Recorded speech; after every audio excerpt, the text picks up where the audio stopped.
Since I got home, I've been doing a lot of like freelance writing and stuff like that, but I've also spent a lot of time on 2 creative projects that I'm really excited about. The second project is something new that I've only really started work on recently. Basically, I've been kicking around with the idea of doing like a graphic novel or an illustrated memoir for the longest time because you guys know I love drawing. I also wanted to create something that paid homage to my time living in Tokyo. I may have bitten off more than I can chew because there's a lot of illustration with this project. It's probably going to be something that you could use as a practical guide if you wanted to travel to Tokyo and you wanted some cool places to go and you wanted some like insider tips and whatever, but I also wanted to make something that was quite reflective of my time there and also told a bit of a story and had like a bit of personality to it. Yeah, I don't know if it's ever going to be finished. I don't know how long it's going to take.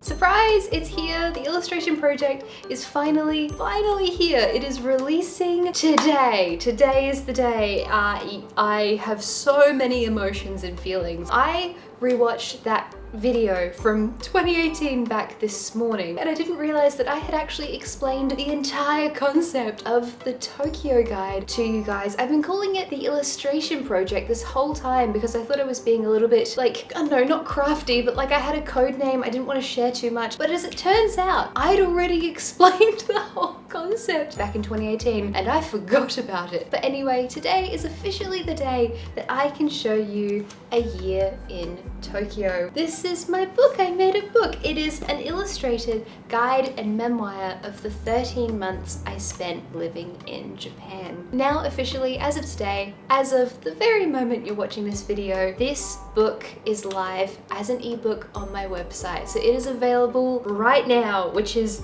terrifying. It's so scary and I'm so excited, but the day is finally here and we are finally launching this book. I am so proud of it. I'm so very proud of it. It was a lot of work. It's I'm gonna start getting emotional. It was like, it's exactly what I wanted it to be, and so I'm really excited to be bringing it to you guys today. Before I ramble anymore, let me tell you a little bit about A Year in Tokyo. A Year in Tokyo is a 148-page travel guide and memoir. It follows the story of the year I spent living in Japan as a young writer, a student, a teacher, and expat, and basically our journey as we navigated living in a foreign city. I moved to Japan with my partner, so he was there with me, and also financially keep our heads above water in one of the most expensive cities in the world. In addition to following that whole story, it also serves as a travel guide, and so I go into my favorite neighborhoods, my tips and tricks for travel. I have lists of my favorite museums, my favorite bookshops. There's even a simplified 7-day Tokyo itinerary at the end of the very best things that I recommend people doing if they go to Tokyo for a holiday. In addition to those 2 things, there are little snippets of my creative writing from this time. There's a summer reading list. I go into my experiences of being a writer and writing commissions and being a travel writer, and so there's a little bit about that. Basically, it's a hodgepodge of all of the things I really love about Japan, and I tried to write it in such a way that it was usable as a travel guide, as an actual practical guide, and also being a coherent narrative of my journey living there as an expat and how I changed and what I learned. So how did the project come to be? Now, you guys watched that clip back in 2018 in the very early stages before I'd actually really done anything. Essentially, the TLDR version of the story is when I was 21 years old, I moved to Tokyo. I have been loosely studying Japanese language and culture since I was 5 years old. I had to take Japanese lessons at my primary school, and then I went on to eventually study Japanese culture and language at university. Because I've studied the language for so long, I've always been really interested in Japan, in travel, and in the language itself. And so when I was 19, I worked really hard at my retail job to save up, and Tyler and I went on our first holiday. Eventually went on another trip, and then finally, after I finished my undergrad, Tyler and I moved there on a working holiday visa. That year, the year we spent living in Tokyo, was probably the most challenging and magical and wonderful year of my life so far. Like, there were a lot of difficulties. There were a significant amount of difficulties to do with the language, to do with feeling comfortable, to do with culture shock. I didn't realize that I had a really bad iron deficiency. My tonsils got ruined by throat infections and chest infections to the point where I actually had to have them removed after we came home. But in addition to like these significant challenges, it was also a magical time. I learned so much. It was so much fun. Tokyo is such a beautiful city. I felt felt so inspired to be creative all the time, and I had the most wonderful time living there. We didn't have a lot of money when we lived in Japan. We really kind of struggled financially, being students, living in a very expensive city. This is a key theme of the Tōkyō Guide as well, which I kind of wanted to explore with it. By the time we left, I sort of felt like there were all of these interesting things I hadn't captured. I didn't really have the resources to make the vlogs that I wanted to and to make the content that I wanted to. And I came home and I felt like I had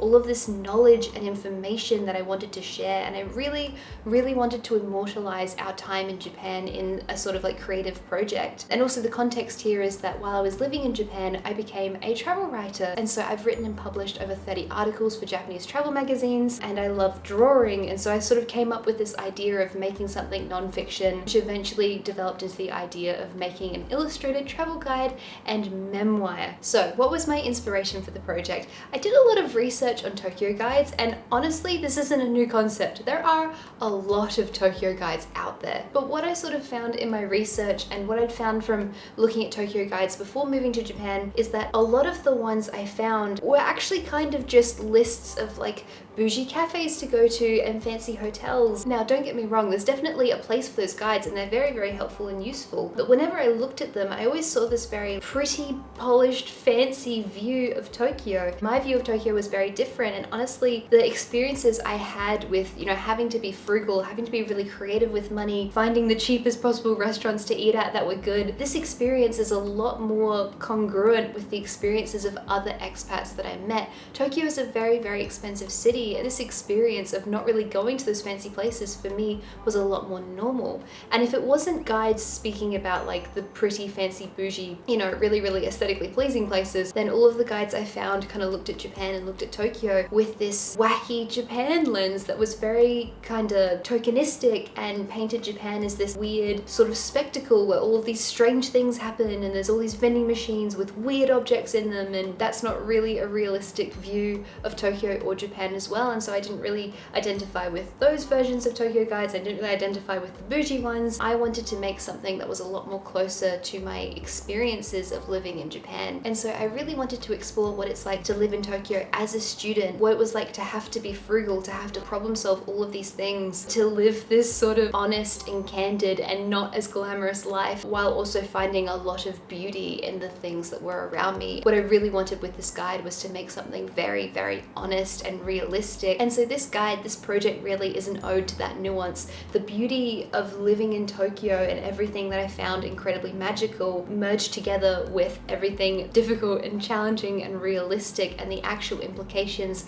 of living in Japan as a foreigner and what that was truly like. Now, why did it take so long? No one has asked me this question, but I keep asking me this question. We moved back to Australia in 2018. I've been kicking around with this idea since before we left Japan. After we got back, I was trying to find my feet. I was still doing my postgrad. I was still being a really active travel writer. I was doing this YouTube channel. I wrote, edited, and queried a novel. Like, there were so many different things I was doing, and it wasn't until I quit my job that I finally had the time and space to do this, and I decided I was going to buckle down and finally get the Tōkyō Guide done. I also really struggled with imposter syndrome for this project. I'd pick it up and I'd try to do it, and then I'd get really, really intimidated by it because it would keep getting bigger and bigger. I'd start working on it, and I'd get all these little invasive thoughts in my head that's like, your illustration isn't good enough to do this project. This project is way too big for you. You don't even live in Japan anymore, so no one cares about this. Move on. But the thing is, right, like I kept coming back to this project and I kept picking it up even though I put it down. Like, I put it down for months. I'd be like, it's not a good idea, and then I'd come back to it, and I never could really get this project out of my head. I really, really felt the need to complete it and to get it done, and I really felt like it was an important creative catharsis. God, that sounds so silly, but like genuinely. And even if people aren't super duper interested in Japan content anymore, there was a time where most of my subscribers to this channel were here because of Japan content, but now I know that most of you are here for book content. I wanted to make this project and I kept coming back to it. It's been really, really important to me to get this done, and I really am really proud of it. I'm really excited that it's actually finished, and I'm so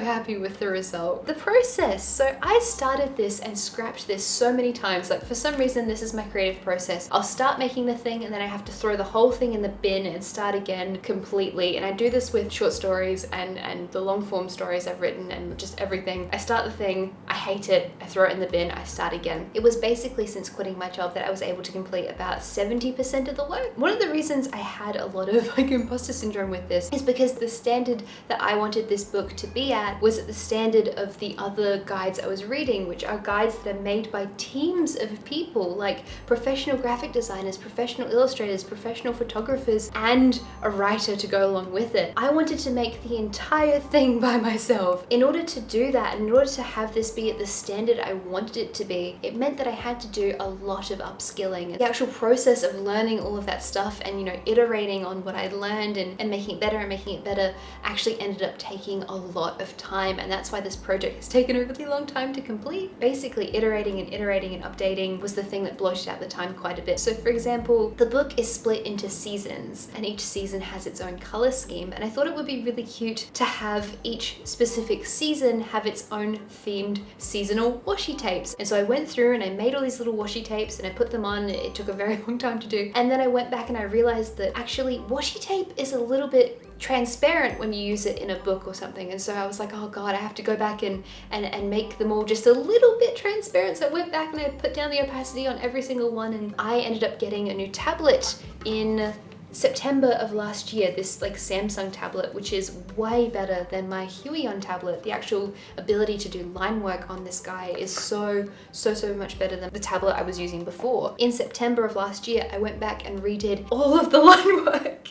And so that process of like redoing and making it better and going through drafts really did end up taking a long time. As I've mentioned, I did actually want to do a lot of the Tōkyō guide myself. So all of the photographs were taken by me, all the illustrations, the layouts, all of that stuff is all done by me. But it was really important to me that I went through a proper feedback process. And so for this project, I did actually have a sensitivity reader. I reached out to one of my old colleagues from when I was a teacher in Tokyo, and I actually paid her to sensitivity read the project to make sure everything was culturally sensitive and culturally accurate and appropriate. And she also double checked all of the Japanese for me. So that was really helpful. I think Tyler's read the Tōkyō guide a good 5 or 6 times. Like, he's reread it so many times and his feedback has been really valuable. I ended up giving this to a lot of my friends to read. They all gave me feedback. And then I also opened up a beta process on my Patreon for my patrons. We did this little form, and in the end I picked 4 people who ended up reading this guide. Oh, and it was also proofread as well. It was proofread by Tyler's little sister Mia. I'm hoping that this is very polished. I'm hoping that no one finds a single typo, because I have done my darndest to make sure that there are no mistakes the whole way through. Throughout this whole past year and a bit, basically, since I started Patreon, I've been showing everyone over there snippets of the guide and pages here and there and illustrations. I actually told them about the concept many months ago, and also I did an early cover reveal for them. Without everyone over on Patreon, I wouldn't have been able to quit my job and move over to working on this book and have given it as much time as I've been able to give it. And so as an attempt at saying thank you and showing gratitude to the people who are supporting my channel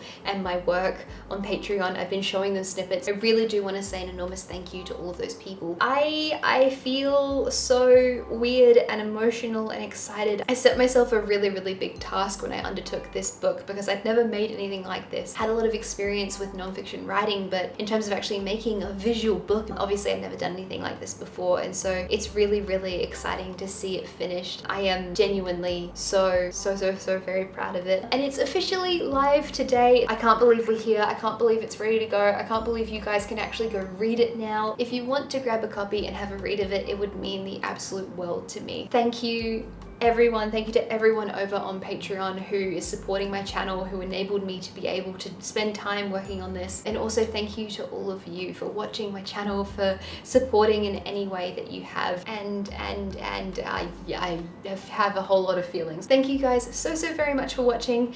Please go read the Tōkyō guide if you'd like to. Take care, and I will see you next time. Bye bye.